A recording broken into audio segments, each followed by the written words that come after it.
Good day mga katek, meron tayong dalawang smoke na Edward ESL, wala ko Edward to eh. Ang model 721 UT tsaka conventional to na Apollo brand.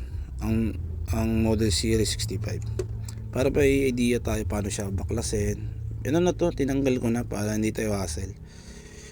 Mahirap kasi mag screw ka, tanggal ka pa ng Ito nakatanggal na talaga to. Para may idea kayo paano siya i-preventive o linisin. Yan, to, yan.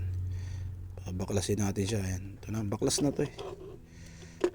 Baklas na rin yung Yan.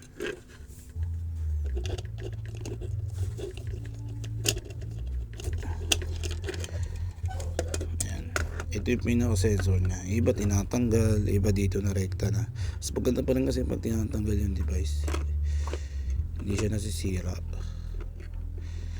Kasi may malalaman mo kasi pag hindi na ng preventive to.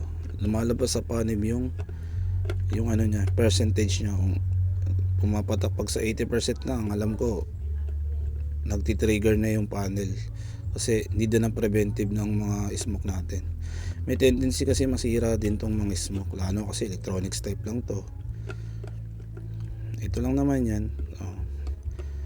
Para tumagal din ang lifespan nitong mga smoke natin. Hindi siya kagad palitan, sayang din. Medyo pricey din kasi ang depende sa brand ng smoke. Magkano rin ang sabihin natin nasa 2 plus may to. Kaya kailangan alagaan ng system. Kaya minsan sinasuggest ko rin sa client kapag nagpapa-preventive sabihin natin quarter ng 1 year, pwede ka mag-preventive 6 months. Depende pa rin sa system kung kailangan maalaga, lalo na yung panel. Yan, para may idea kayo paano ito lang naman pinaka-sensor niyan eh. Ito yung pinipreventive natin. Saka kung pwedeng gamitin ng blower, punasan, brasin. Ito nga iba binabasa pa to eh. Ako hindi ko ginagawa, mahirap, baka masira eh. Mas maganda blower na lang para matanggal yung mga dumi-dumi niya sa loob. Yung kasi nagte-tendency magpa-trigger sa panel eh. Yung puno na ng alikabok, tas sabing iba nga na preventive po taon eh. Mas maganda yung taon hindi na preventive, yun talagang alarm yun. Para mahaba din yung niya,